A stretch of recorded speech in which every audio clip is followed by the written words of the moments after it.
अभी बुक चल रहा है the switch activity of metabolism for a healthier life and I think today is the sixth day. और यहाँ हमने कल तो अभी मिस द थिंग क्योंकि मैं ट्रैवल कर रहा था। तो उससे पहले हमने देखा था कि कैसे एटीपी जनरेट होता है, एटीपी क्या काम करता है, एडिनोसाइन ट्राइफॉस्फेट, उसके बारे में हमने बोलकर वी स्टॉप देयर। आगे ये कंटिन्यूशन है एक्चुअली वो पैरा का। I stop it midway. तो आगे ये है कि the process of recycling proteins lipids help cell survive under starvation condition. ये जो ऑटोफेजी के प्रोसेस में ये जो रिसाइकलिंग होता है प्रोटीन्स का, लिपिड्स का, क्योंकि वो सब जनरेट होता है ना, कुछ अच्छी चीजें भी जनरेट होती हैं, बुरी चीजें खराब होती है। तो ये बेसिकली हमारे जो स्टारवेशन कंडीशन, जब भूखे कंडीशन में ये बहुत हेल्पफुल रहता है बोलते हैं। इनफैक्ट बोल रहे हैं कि the science now says that it is autophagy that actually regulates the functions of cells mitochondria. कितने अमेजिंग बात है, मतलब कि ऑटोफेजी है जो हर सेल का जो माइटोकॉन्ड्रिया को कंट्रोल करता है, उसका पूरा बैलेंस को मेंटेन करता है, उसके फंक्शन को कैसे मतलब चलने देता है। Now, this is an important concept to grasp because our mitochondria are indeed mighty. Right? Mitochondria मतलब ऐसी वैसी चीज नहीं है। हमने शायद कब पढ़ा था माइटोकॉन्ड्रिया के first time, in ninth class, eighth और नाइन्थ क्लास। आई रिमेम्बर अभी हाल ही में मेरी बेटी भी बैठ के माइटोकॉन्ड्रिया को ड्रॉ कर रही थी। राइट? तो नाइन्थ क्लास में। राइट? मुझे तो याद ही नहीं है।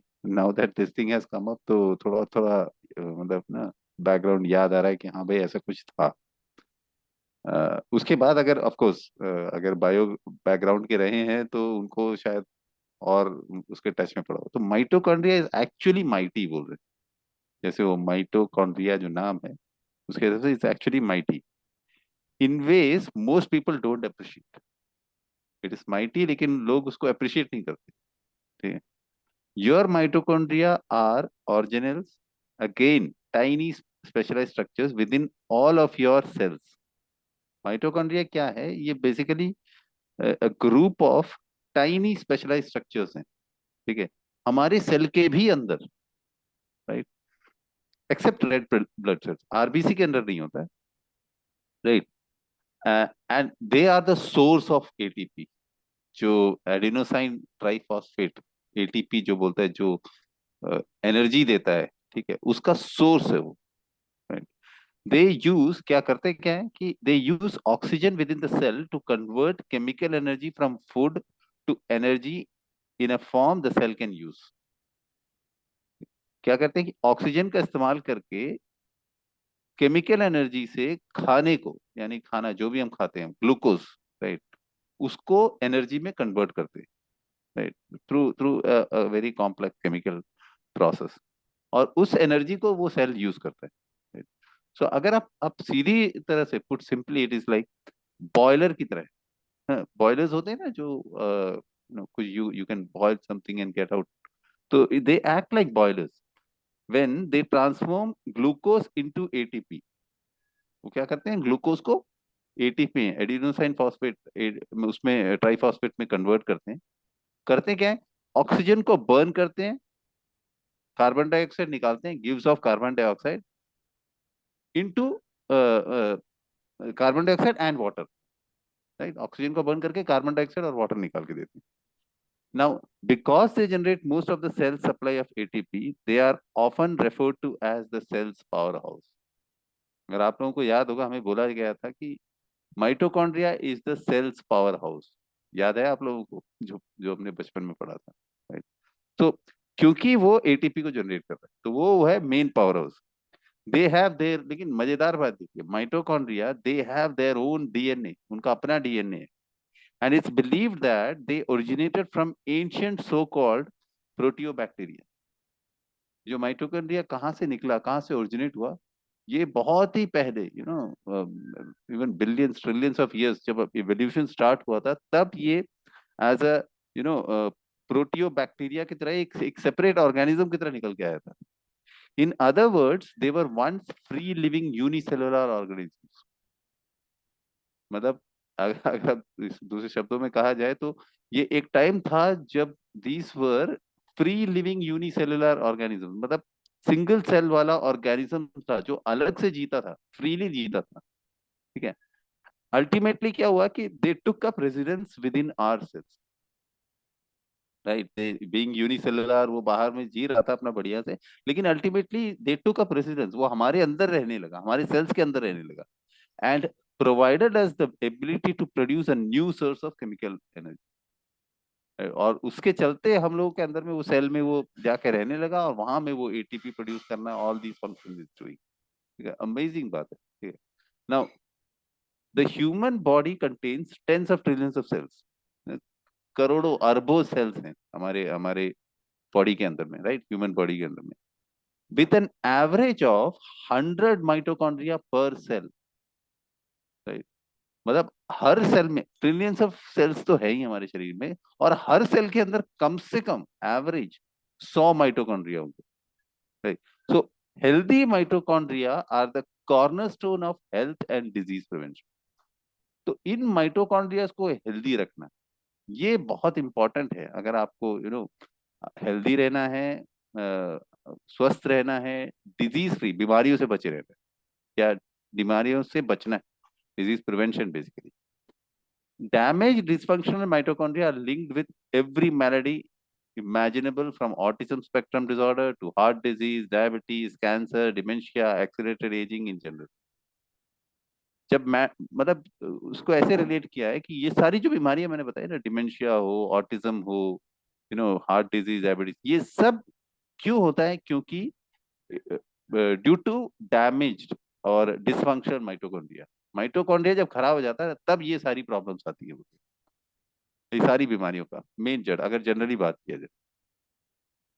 नाउ करना क्या है कि हमारी बॉडी में basically not only do you want to stimulate biogenesis to increase mitochondrial numbers, मतलब यूनिसेलुलर ऑर्गेनिज्म जैसे मैंने बताया माइटोकॉन्ड्रिया, तो ये लोग जनरेट बायोजेनेसिस प्रोसेस में खुद जनरेट भी करते हैं। ठीक है, तो हमें क्या करना है, हमारे शरीर को क्या करना है, प्रॉपर करके नए माइटोकॉन्ड्रिया के नंबर्स को भी बढ़ाना है, ठीक है, थ्रू बायोजेनेसिस।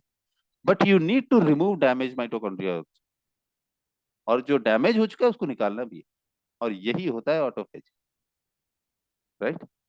बड़ा बड़ा अच्छी तरह से बताया है इन्होंने इधर में। Now over the past 25 years, बोलते हैं कि पिछले 25 सालों में researchers have detailed the molecular regulators of entire autophagy process. ये ऑटोफेजी प्रोसेस का पूरा ऊपर नीचे सब कुछ करके देख लिया है, which is exclusively controlled by numerous different signalling paths. अलग अलग सिग्नलिंग पाथ के थ्रू से ये ऑटोफेजी का प्रोसेस होता है, राइट। तो इसमें जो है ना, खराब मटेरियल निकलना, नए मटेरियल प्रोड्यूस होना, फ्रेश जो फ्री फैटी एसिड्स और प्रोटीन्स और अमीनो एसिड्स बनना, उसका यूटिलाइजेशन, ये सब है। तो यहाँ पे एक छोटा सा पिक्टोरियल ग्राफ, एक पिक्चर भी दिखाया गया है, right. I share it may be group में और समथिंग, तो बड़ा अच्छा बताया है। तो अभी एक सबसे बड़ा सवाल, a good question is how much of the cell and which part can be eaten without causing it to die। ये सवाल आ जाता है ना दिमाग में, यार कहीं ऑटोफेजी चालू हो जाए और पूरा का पूरा खत्म ना हो जाए पूरे सेल ना खा जाए, राइट। तो ये एक सवाल है कि which part can be eaten and without causing it to die, right, वो मर ना जाए, मतलब इतना खाओ ऑटोफेजी, मतलब खुद को खा जाना ना, तो कहीं वो पूरी ना खा जाए। Scientist hypothesised that the level of autophagy and what exactly is obliterated or recycled must be expertly managed to prevent unnecessary cell death and ensure cellular health। अब ये जो प्रोसेस है ना कि भाई कितना होना चाहिए, राइट, कितने गंदे चीजें जो है उसको निकाला जाना चाहिए, कितनों को रिसाइकिल करना चाहिए, ये जो है this has to be expertly manageable, ताकि वो ना अननेसेसरी जो सेल डेथ हो या सेलुलर हेल्थ वीक ना हो जाए। तो बोल रहे हैं कि इसका कैसे प्रोसेस होता है, बोले कि when plenty of nutrients are available, जब न्यूट्रिएंट्स भरपूर जब मात्रा में जब अवेलेबल रहते हैं, for example the autophagy dial should be turn down. Nutrients जब खूब मिलता है ना, तो ऑटोफेजी को डाउन रखना है, ऑटोफेजी नहीं चालू करना है, ठीक है, क्योंकि सेल्स को न्यूट्रिएंट्स मिल रहा है, right. But upon starvation, autophagy must be dialled up. लेकिन जब हम भूखे रहते हैं, स्टारवेशन कंडीशन में रहते हैं, तो ऑटोफेजी को चालू करना है, क्योंकि तब वो गंदगी निकालेगा एंड उसमें से जो गंदी चीजों में से फिर रिक्वायर्ड न्यूट्रिएंट्स वो बनाकर हमारी बॉडी को सप्लाई करेगा। Right? I think I am making my self clear, समझ में आ रहा होगा आप लोगों को। राइट? Okay, great. तो इन मैमल्स बोलते हैं, जो स्तनधारी जीव होते हैं, उनमें autophagy is induced not only by starvation but also by the presence of biological stimuli such as certain hormones, growth factors, as well as by infection। स्तनधारी जीवों में पाया गया है कि ऑटोफेजी सिर्फ स्टारवेशन से, सिर्फ भूखे रहने से नहीं चालू होता, कुछ बायोलॉजिकल स्टिमुलाई भी होता है, कुछ सर्टेन हॉर्मोन्स और ग्रोथ फैक्टर्स, या कभी कुछ इन्फेक्शन हो जाता है तब भी ऑटोफेजी चालू हो जाता है। तो ये सब भी फैक्टर्स हो सकते हैं इन मैमल्स, स्तनधारी जीवों में। इन जनरल बोलते हैं autophagy is used to sweep up non specific components, but it can also selectively degrade damaged cellular parts and bad bacteria that can be harmful। तो जनरली वही बोला गया कि नॉन स्पेसिफिक कंपोनेंट्स, जिसकी जरूरत नहीं है या एक्टिव नहीं है, उन चीजों को निकालना, including some bad bacteria, right, damage cellular parts, इन सबको निकाल देना जो हार्मफुल हो सकते हैं, इनको निकालना ही एक जनरली अगर ऑटोफेजी का बताया जाए। Hence, autophagy likely evolved in the history of life on Earth as a shield against adverse effects of cell starvation। तो जो ऑटोफेजी जिस तरह इवॉल्व होकर आया है, ये बेसिकली एक शील्ड की तरह है कि भाई सेल, जो हमारे जितने भी सेल्स है, वो भूखे न रह जाए, उसके लिए ही ये इवॉल्व होकर आया है। बोल रहे हैं कि early on it probably served as primitive immune defence as well. पहले शुरू में इम्यूनिटी के रिलेटेड में उसको काम था, बट आज की तारीख में उसका डबल ड्यूटी है। क्या है कि preserving life under dangerous conditions of starvation, जब हम भूखे रहते हैं, डेंजरस कंडीशन होता है, कोई खाना नहीं मिल रहा है, कुछ है, उस टाइम में कैसे लाइफ को प्रिजर्व किया जाए, वो काम करता है। And under ominous conditions of invasion, और एक क्या है कि अगर बाहर से कुछ अटैक, यानी कोई बीमारियों का कुछ एक इन्फेक्शन वगैरह कुछ आता है, तो उससे भी बचाता है। तो आज की तारीख में ये डबल ड्यूटी करता है। पहले सिर्फ इम्यूनिटी था, बट आज एक तो स्टारवेशन के टाइम में हमें सेल्स को न्यूट्रिएंट्स प्रोवाइड करता है, देन इन्वेशन, जो बाहरी इन्वेशन जो होगा, इन्फेक्शन वगैरह कुछ भी चीज होगा, तो उससे बचाता है। सो बोल रहे हैं कि under normal condition the process of autophagy occurs continuously at a baseline level. Normal process में ऑटोफेजी ना एक बेसलाइन लेवल है, उसमें चलता रहता है। ठीक है, whether a cell is hungry और नॉट, वो भूखा है नहीं है, वो अपने तरीके से ऑटोफेजी काम कर रहा है। It removes faulty proteins and organelles to cell to prevent cell damage, वो जो खराब वाली चीजों को निकालता रहेगा। Right? But under stress, that is, अगर स्ट्रेस में रहेगा, यानी कि स्टारवेशन में रहेगा, भूखा रहेगा, the absence of growth factors to still cellular proliferation or a lack of oxygen, the assembly of players in the autophagy process increases। तो बेस लाइन में तो चल ही रहा है, लेकिन जब स्टारवेशन कंडीशन, स्ट्रेस कंडीशन में रहता है, भूखा कंडीशन में रहता है, तब ये प्रोसेस क्या है, एकदम तेज हो जाता है। राइट? दैट फैगोसोम्स का जो एक्टिविटी है वो इंक्रीज हो जाता है। सो बोल रहे हैं कि intracellular molecules are then digested to provide nutrients to the cell needs to live. जो जो भी इंट्रासेलुलर मॉलिक्यूल्स है, अनवांटेड चीजें हैं, उसको डाइजेस्ट करना और नई चीजों को उसमें से न्यूट्रिएंट्स निकालकर सेल्स को प्रोवाइड करना, ये होता है। बोल रहे हैं कि prolonged autophagy can lead to cell death. Right? अब लंबे टाइम तक अगर हम ऑटोफेजी करेंगे, तो उसमें से सेल की मृत्यु भी हो सकती है, सेल डेथ हो सकता है। When too many proteins and organelles essential to the cell survival are degraded, क्योंकि ये प्रोलॉन्ग्ड भी नहीं करना है। आगे इन्होंने बताया भी है कि ऑटोफेजी को कितने टाइम तक हम ऑन रख सकते हैं, कितने टाइम तक नहीं कर सकते। How how this thing is done, ये आगे बताया है इन्होंने। Clearly a balance must be struck that likely entails a complex interplay of biochemistry currently under study. मतलब एक बैलेंस बनाना है कि कब ऑटोफेजी ऑन करना है, कब एम्टोर की एक्टिविटी को बढ़ाना है, ग्रोथ वाला फैक्टर को लेना है। Right? So one of the reasons that the relationship between cell death and autophagy sparks researchers' curiosity so much is that they believe autophagy may help treat some of our most dreaded maladies।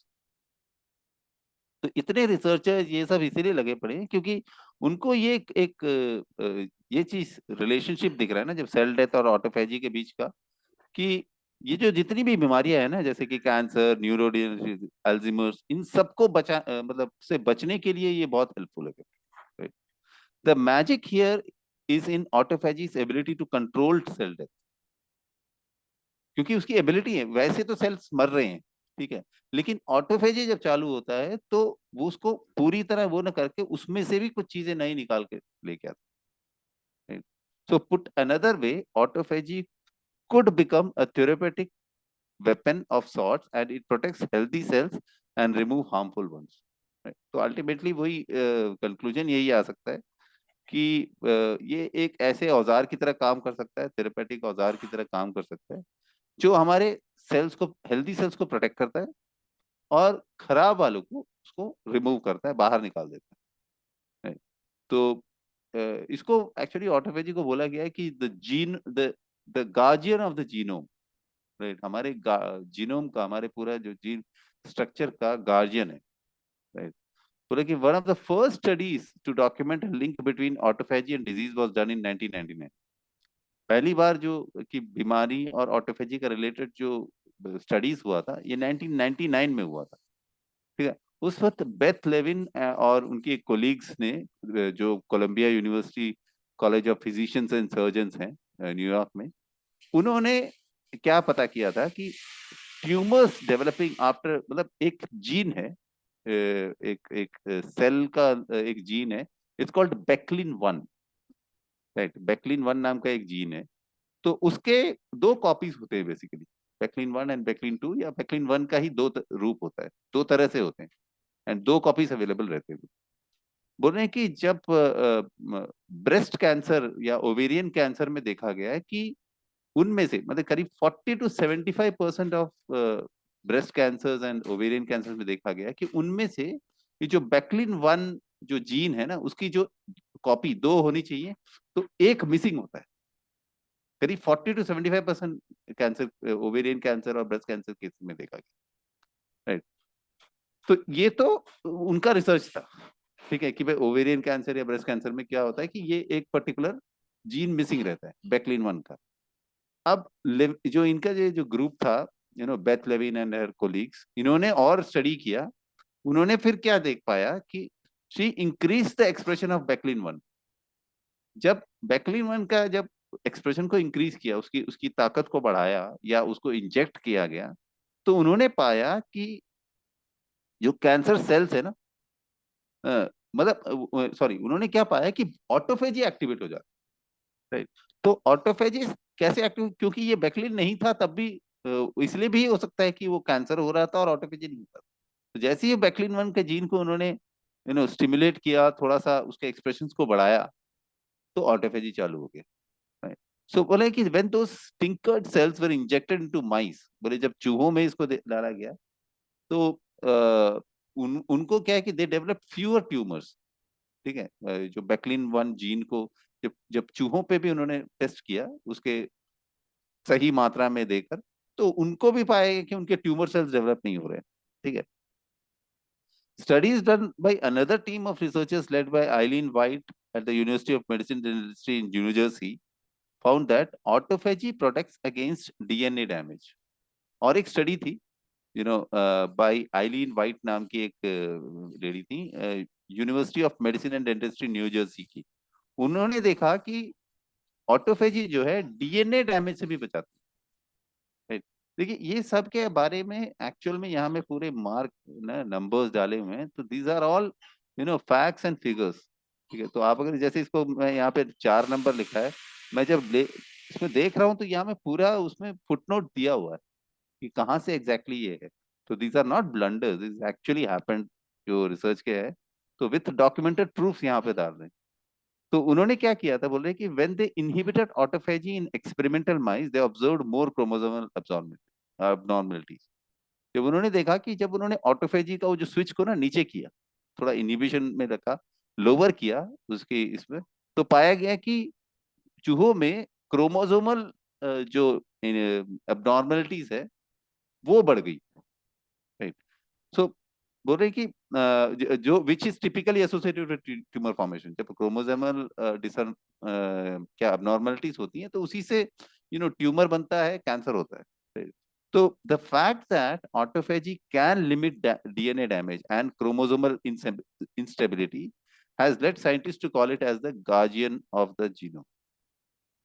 तो ये जो इसका जो activity है ना autophagy का, जो बताता है कि डीएनए को बचाता है और क्रोमोसोमल इंस्टेबिलिटी को नहीं होने देता, तो उसके चलते ही साइंटिस्ट ने इसका नाम दिया that it is the guardian of the genome. Autophagy is guardian of the genome, right. So ये सारे डिस्कवरीज, जो भी these discoveries has inspired many scientist around the world to study autophagy wide spectrum of physiological functions, right. तो ये कई सारे scientist लगे पड़े हैं इसमें, मतलब कैसे, क्योंकि जब जब इतना रिसर्च हो रहा है तो और भी लोग उसमें कूदने लगे और भी इसके बारे में पता करने लगे, राइट. तो उन्होंने क्या किया कि researchers have been able to observe how autophagy can promote longevity and benefit virtually every system in the body for the nervous system. From the nervous system, immune system, circulatory system, you name it. सारे system में ये autophagy काम कर रहा है. बोले आज की तारीख में बोल रहे हैं, currently there are around 40,000 references in PubMed. PubMed that is US government का एक डेटाबेस है लाइफ साइंसेस और बायोमेडिकल साइंटिफिक पेपर्स का. वहां में करीब करीब 40,000 पेपर्स हैं बोल रहा है अबाउट ऑटोफेजी. तो इतना काम चल रहा है, इतना इसके बारे में रिसर्च कर रहे हैं, ठीक है. Newer findings have linked this cellular process with the prevention of immune and metabolic diseases. कई सारे बीमारियों से इससे बचने का उसमें ये बताया है. The research has been so stunning that autophagy is now being hailed as the center of gravity of sorts for averting diseases such as cancer, neurodegenerative disease. मतलब इतना ज्यादा रिसर्च और इतना ज्यादा उसके रिजल्ट्स मिल रहे हैं कि उसको एकदम सेंटर ऑफ ग्रेविटी की तरह माना जा रहा है, ठीक है. तो इतना ज्यादा उसमें अट्रैक्शन हो गया क्योंकि वो कैंसर से और इतनी सारी बीमारियों से बचा रहे हैं. यहाँ में नेक्स्ट एक पिक्चोरियल, एक पिक्चर दिया गया कि ह्यूमन बॉडी में, मतलब कि क्या क्या, कौन कौन से पार्ट्स में ये बेसिकली ऑटोफेजी शायद काम करता हो या किन किन बीमारियों का करके, ठीक है. अ, बोले कि diseases linked to dysregulated mTOR signalling and the corresponding apex organ. जो एमटोर का जो डिसरेगुलेटेड फंक्शनिंग जो होता है, सिग्नलिंग होता है, या बेसिकली क्या है कि ऑटोफेजी न होने के चलते, राइट, या ऑटोफेजी अगर चालू करेंगे तो किन किन बीमारियों से हम बच सकते हैं ऑन द पॉजिटिव नोट. तो उसके बारे में यहाँ में पूरा उन्होंने एक बहुत अच्छा एक पिक्चर ही दिया हुआ है, पूरा एकदम, you know, I'll just tell you. uh, yeah, I'll just share it. Sir screen share है ना सर?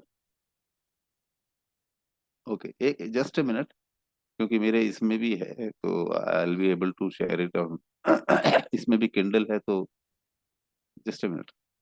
तो इसमें बेसिकली क्या है कि पूरा ये जो एनाटॉमी बताया गया है कि और डिफरेंट ऑर्गन्स बताया गया है, उनमें से क्या क्या बीमारियां होती है जो ऑटोफेजी ठीक करता है. तो वो बीमारियों के लिस्ट के साथ में यहाँ पे दिया गया है. just a minute.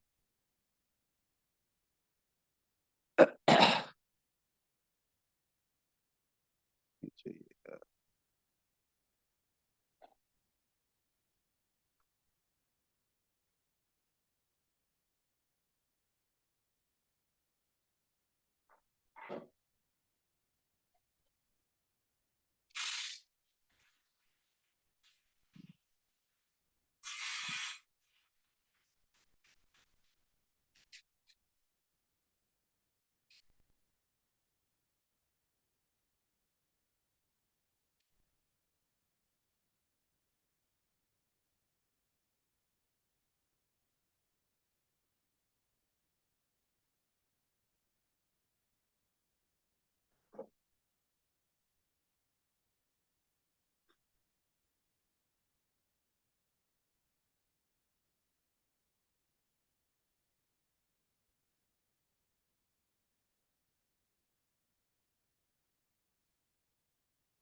थोड़ा सा मुश्किल हो रहा है. एनीवेज, तो इसमें बेसिकली अगर आप ऐसे एनाटॉमी का अगर आप सोचें तो ऐसा है कि जैसे लंग्स में है, लंग कैंसर या लैम होता है, राइट. उसी तरह ब्लड में ल्यूकेमिया या लिम्फोमा करके है बीमारी जो लंग्स में, उससे बच सकते हैं आप। हार्ट का कार्डियक हाइपोट्रोफी, उससे बच सकते हैं आप। लिवर की जो भी प्रॉब्लम्स है, ठीक है, वो उससे बच सकते हैं, जो भी मेटाबॉलिक सिंड्रोम्स है, ओबिसिटी जो लिवर से रिलेटेड होता है, उससे बच सकते हैं आप। किडनी का जो रीनल सेल कार्सिनोमा बोलते हैं, दैट इज किडनी का जो अगर आप कैंसर बोल सकते हैं, तो उससे। डायबिटिक नेफ्रोपैथी, राइट, ये सारी बीमारियां, ब्रेन से रिलेटेड जो भी बीमारियां, वो बच सकते हैं। ब्रेस्ट कैंसर से बच सकते हैं। Pancreas, that is of course like type 2 diabetes, उससे बच सकते हैं। अल्जीमर से बच सकते हैं। When it comes to brain related, ये है न्यूरोजेनरेटिव डिजीजेस। अल्कोहलिज्म, अल्कोहलिज्म से बचा जा सकता है, imagine that, you know which is activated from brain, they बोलते हैं, तो उससे भी बच सकते हैं अगर ऑटोफेजी एक्टिवेट हो जाएगा और एमटोर को अगर हम रेगुलेट कर देंगे, ठीक है। कोलोन में हमारा इंटेस्टाइन रिलेटेड काउडन सिंड्रोम, तो ऐसे कह रहे हैं कि सारी बीमारियां, राइट। तो इन सभी का मतलब जो मेन एक्टिविटी को, अगर अगर आप इन बीमारी से बचना चाहते हैं या ये बीमारी आ गई है तो उससे कैसे बाहर निकल सकते हैं, ये सबका सोल्यूशन बेसिकली ऑटोपेजी हो सकता है, राइट। और जो एमटोर का रेगुलेशन अगर प्रॉपर कर दे तो उससे हो सकता है, राइट। सो वो कह रहे हैं कि we are not only species to benefit, मतलब ऐसा नहीं है कि हम लोग ही हैं जो ऑटोफेजी से बेनिफिट होते हैं। इन्होंने स्टार्टिंग में भी बताया था, स्टार्टिंग फ्रॉम ईस्ट से लेकर मोल्ड, कीड़े, वर्म्स, फ्लाई, सब पे ये लोग करके देख चुके हैं। प्लांट्स और एनिमल सब में ये चीज हो रहा है, ऑटोफेज, ठीक है। Much of what we know about the process has come from study yeast, mice and rats. ज्यादातर ये ऑटोफेजी के बारे में कहाँ से पता चला? ईस्ट से और चूहों से, right. At least 32 different autophagy related genes have been identified by genetic screening study. करीब करीब 32 जो है डिफरेंट ऑटोफेजी रिलेटेड जीन्स पाए गए हैं, ठीक है। इन्होंने जो जेनेटिकली जब स्क्रीन किया था, तो उसमें करीब 32 डिफरेंट रिलेटेड जीन्स पाए इन्होंने। We also know that it lies at the heart of survival mechanism. ये सब तो अभी तक हो चुका है कि हम जानते हैं कि जो हमारा पूरा जो सर्वाइवल इस पे ही डिपेंड है। Now, it is very important in our response to serious threat to survival, chiefly starvation and stress. And this is true across many species. जैसे इंसानों में, हमारे ह्यूमन बॉडी में ये चीज होता है ऑटोफेजी, कि ये हम जब भूखे रहते हैं स्टारवेशन के टाइम में, एज वेल एज बीमारियों से बचने में ये एक्टिवेट रहता है, तो ऐसे ही कई सारे स्पीशीज में भी ये ऑटोफेजी उसी तरह काम करता है। So it should come as no surprise that if we want to support this process for anti ageing disease starvation of properties, we need to employ the twin forces of starvation and stress ever so subtly. तो बोल रहे हैं कि अगर इतना कुछ है autophagy में, अभी तक जितना बताया, तो क्या है कि हमें एकदम बारीकी से समझ कर इसको यूटिलाइज करना है, राइट। जो इनफैक्ट स्टारवेशन जब होगी तभी वो ऑटोफेजी एक्टिवेट होगा, राइट। तो बहुत ही सटली हमको इसको हैंडल करना पड़ेगा, एकदम सूक्ष्म रूप से। ऐसे हरी भरी में ऑटोफेजी को आप एक्टिवेट नहीं करा सकते, वो करने से फिर वो सेल डैमेज भी हो सकता है, राइट। सो बीमारियों से बचना, तो कब स्टार्विंग करना है आपको, कब आपको भूखे रहना है ऑटोफेजी को एक्टिवेट करना है, कब नहीं करना है, तो ये सारी चीजें आपको एकदम सटली, आपको एकदम बारीकी से करना पड़ेगा, ठीक है। And there are ways we can do so within healthy parameters. तो एक हेल्दी पैरामीटर से इन चीजों को किया जा सकता है, बता। Right. तो उसके बारे में है यहाँ पे कि ऑटोफेजीज लाइफ गिविंग इफेक्ट्स, राइट। तो विल टेक दिस थिंग, क्योंकि ये थोड़ा सा इन डेप्थ है, और ये this will actually conclude this chapter. But यहाँ पे बेसिकली इन्होंने पूरा ये दिया हुआ है, अभी तक जितना कुछ ऑटोफेजी पे रिसर्च हुआ है उन सबका उन्होंने एक समराइज करके दिया हुआ है, राइट। और आगे ये नेचुरली कैसे ऑटोफेजी को हम चालू कर सकते हैं, और उसके बारे में भी थोड़ा सा दिया हुआ है। But I think Rajesh sir 6:15 हो चुका है, 6:14। तो you want me to continue, या हम यहाँ पर इसको अगेन पॉज लें? आप म्यूट है सर, म्यूट है सर। पॉज लेते हैं, ओवरडोज भी नहीं होना। ठीक ठीक। ओके। ये आज का बहुत बहुत ही बहुत कुछ मैं कनेक्ट किया आज जब बोल रहे थे ना राइट राइट। कि अपने जो साधु संत है वो इतना लंबा कैसे जीते थे। तो गुफाओं में तो खाना है ही नहीं, तो कैसे वो उनका लाइफ इतना बढ़ जाता है। ये इसमें जो हमारा इसके बारे में भी जो दैट ब्लू जोन्स के बारे में भी, ओकिनावा का, उसके ऊपर में पूरा एक चैप्टर भी है इसमें। राइट, तो ऑल दीज थिंग्स आ रहा है आगे। ब्लू जोन ठीक है। समझ में आ हाँ, ब्लू जोन्स के ऊपर में भी है, chapter 4 is on about blue zones and all. Okinawa and वो क्या एक और था ना, माउंट अथॉस। तो उसके बारे में भी, वहाँ के रेजिडेंट्स कैसे जीते हैं, लंबे जीते हैं, तो उस सब के बारे में मेंशन किया है। डाइट के बारे में भी बड़ा अच्छा मेंशन किया है। राइट, तो हम बहुत बहुत इंटरेस्टिंग होने वाला है आगे चलते चलते। कब हमें चालू करना चाहिए, कब हमें बंद करना चाहिए। इन्होंने पूरे साल का बताया है कि आप 8 महीने चालू रखें, 4 महीने, तो how how you can do that. तो उसके बारे में भी इन्होंने बताया है कि ऑटोफेजी को कब एक्चुअली एक्टिवेट करना चाहिए। तो will take this thing forward from tomorrow. Okay, picture group में डाल दीजिए आप। हाँ हाँ सर। जो है ग्रुप में डाल दीजिए। हाँ, वो पिक्चर में डाल दूंगा। और कि, एक कल ओ ऑटोफैगोसोम और लाइसोसोम के बारे में आप बताया था, उसके उसके साथ एक और टर्मिनोलॉजी आपने बताया था, क्या था वो? जस्ट मिनट, मैं थोड़ा सा मिस कर रहा हूँ। अ,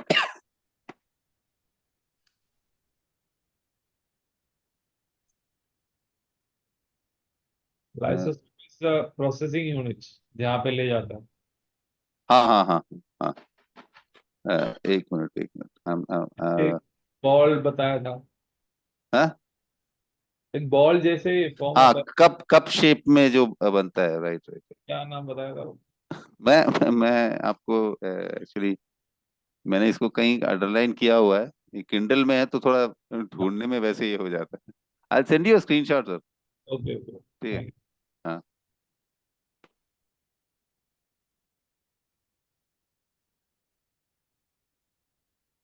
ओके, तो एंड करें।